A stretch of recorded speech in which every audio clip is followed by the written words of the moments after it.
Hi you guys, welcome back to my channel.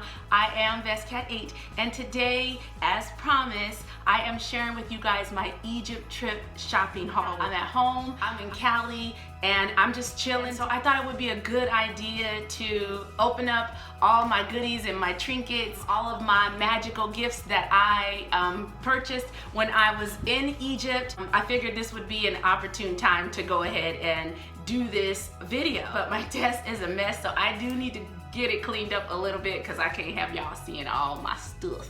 So I gotta get organized. I'm wearing my Edward Scissorhands shirt today. And on the back, to go with my theme of having my desk a mess, let me show y'all what it says. I am not complete. So anyway, I'm super excited to share this video. I wanted to wait to open up all my trinkets so that I could open it up with you guys. So some of the stuff I actually haven't even opened up since I've come back from that amazing magical trip in Egypt. So I've got to get my upstairs office organized first because that's where I want to do the video. This is what I've got to work with, you guys. This is actually my second office. Well, it's really my oldest daughter's old room. When she finished college and she moved out of state, I commandeered it and turned it into a second office. My husband calls it my playroom. This is a room where I could actually do my spell work and meditate, read in solitude, and no one else really comes in this room, so I keep all my things in here that I don't want anyone touching. I have to tell you guys, as a kid, when I became an adult, I always wanted to have my own room to keep all of my stuff in because I wanted to continue to play. You know, I love certain things and I wanted to continue to enjoy those things. So I knew that it was going to be important for me to have my own space to keep all my own stuff. I still believe in magic. I'm still a kid at heart. I hope that you guys are. As a matter of fact, let me show you some of the magical things that I've collected over the years. It's heavy. I believe in magic. This is my unicorn. Sorry, my little pony. There's a little glare. Isn't she cute? So the unicorns are often seen as a symbol of magic, mystery, and wonder. And of course, the word uni essentially means one. The Romans associated the unicorn with purity and healing, and it's actually the national animal of Scotland because it's seen as a symbol of strength and power. In the medieval times, the horns were believed to have medicinal properties and was often portrayed in apothecary texts. Also, let's not forget about the money. In the world of finance, a unicorn is a term used for a startup company that is valued at over $1 billion. Lastly, unicorns are often depicted with rainbows, enhancing their association with magic, wonder, and positivity. Let me show you guys something. This book I got when I was a kid. It's a Michael Jackson book. I think I had to be about 10 years old. I got this book as a Christmas gift many moons ago. You can see how tatted it is. That's how old it is. This book was written in January 1984. January is my birthday month. They're so smart. They did that for me. On the back it says The Magical World of Michael Jackson. I thought that was pretty cool because you gotta still believe in magic. You still gotta be a kid at heart. I still have my magical Mike doll from back then. Say hi, Mike. I actually had two Michael Jackson dolls and someone stole one of them. Yeah. Although I've never had the opportunity to see MJ live, I did have the pleasure of traveling to Detroit, Hitsville, USA, and visit the Motown recording studio where Michael Jackson and the Jackson 5 recorded as children, and that experience was surreal. And because yes, sometimes I am a little extra, I got a couple of personalities, you guys. Can we have a quick story time so I can tell you a little bit about me? I was the little girl raised on my dad's side of the family by business owners, church owners, and heavy on the Christian. My dad actually wears a white collar and he gives people on their deathbed their last rites. My dad is well known in his community. He's very outgoing, and lucky for me, in his eyes, I can't do no wrong. Is she a princess or what? Yes. Hey, princess. On the flip side, my mom was born in Louisiana. That side of my family were very assertive and quick to stomp out problems. If there was an issue, they would immediately handle it and put people in line. My mom's family name was very well known in her community, and they loved to celebrate. But in addition to that, I watched both of my grandmothers, who were very much revered and respected, and specifically my mom's mom, hair, nails, makeup, done, okay? She was beautiful and in control. You could feel her confidence just being in the room with her. She was also stylish.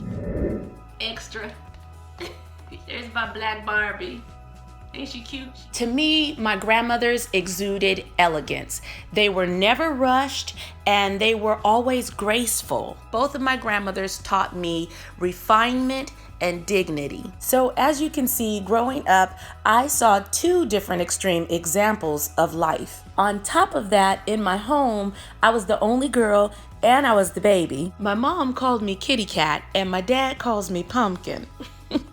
But also in my larger family, I was the second born and I was the oldest granddaughter. And I'm sure it shows up in my personality. Any of you ladies out there, the baby of the family or the only girl in the family and can relate? Did y'all play with y'all Barbie dolls too? I loved playing with my dolls. I think I collected about 40 of them between Barbie and Mike and Ken. I was a little introvert. I could play alone for hours. That was my personality. I was in my own world and it was all about me, kind of like these two. Like Barbie, I didn't have a care in the world. And y'all know that B had everything. B for Barbie. I like to believe that she had a smart man that provided her with everything she wanted. Who y'all think that man was? Ken? Nope. Michael Jackson. Probably just like some of you guys and millions of other people. I've always loved Michael Jackson. Mike was and still is the biz. That's how my story went anyway. And like I said, they're collector items, so I don't play with them anymore. I just put the magic on the shelf for display in my room these days. Now that I got you guys all warmed up, we about to get into this Egypt haul. But I am here to tell you, hold on to who you were as a child. It can actually help you if you are looking for your purpose, your interest in life, help you to build on your character and how you want to present yourself to the world. Do not allow life to steal your magic. Okay, you guys, we're about to get into this Egypt haul video, but before we do, hit the like button and click on the notification bell. That way you don't miss my future videos. And don't forget to subscribe to the channel. Also, leave me some comments and let me know what you guys think. As an Egyptian enthusiast, I chose this beautiful piece of artwork of Sekhmet and the creator sun god Ra.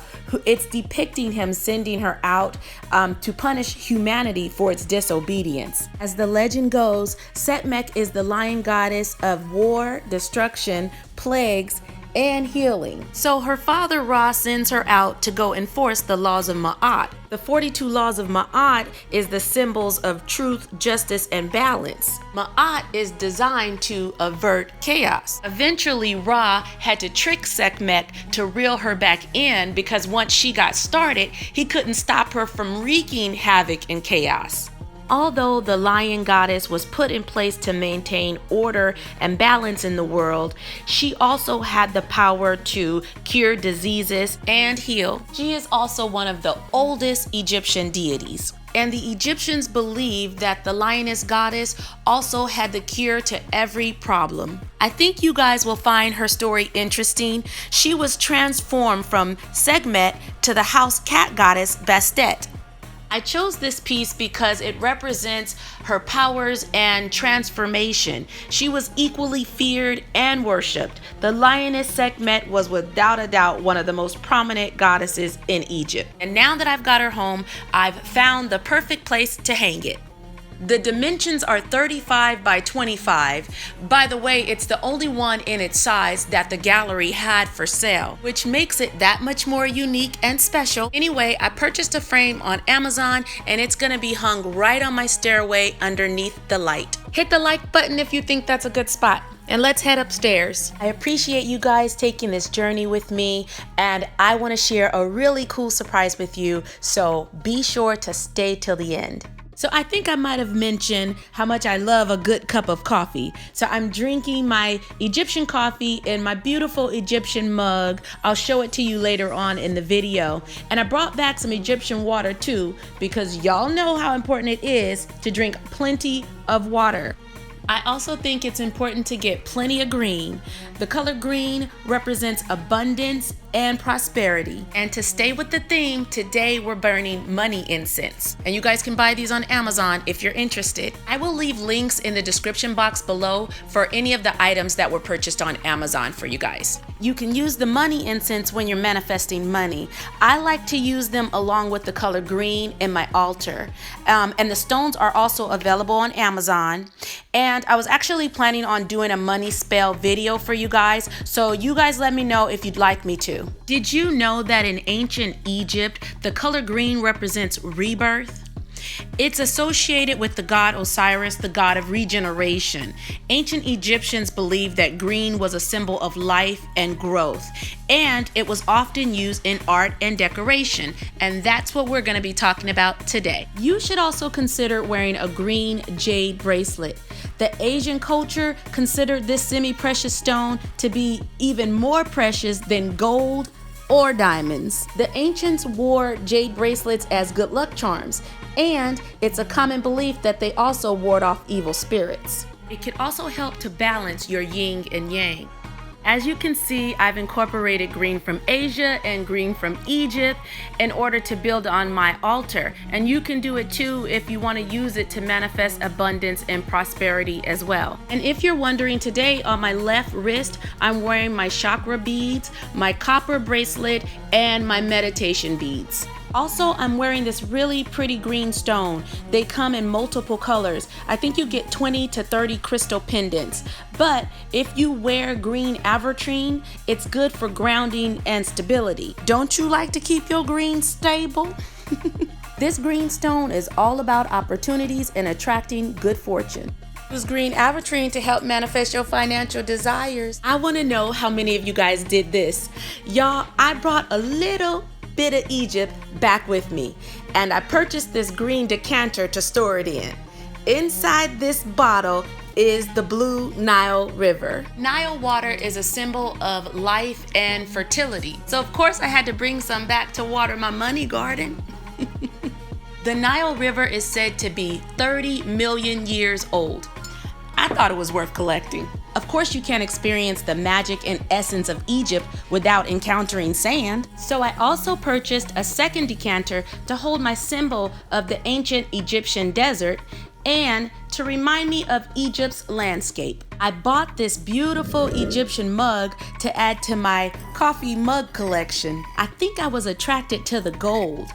Y'all know that gold was highly valued in ancient Egypt. It was considered to be the skin of the gods and goddesses. They believed that gold is divine, an indestructible metal that represents the sun and eternal life. Like my jade bracelet, it's believed to also have magical properties that ward off evil and ensure prosperity. Gold was used for a lot of stuff, like jewelry, decorating, and even statues. It was used to create offerings to the gods, and it was often buried with the deceased as a symbol of their status and wealth. I think that you'll find the history of gold and how it played a central role in ancient Egyptian culture to be fascinating.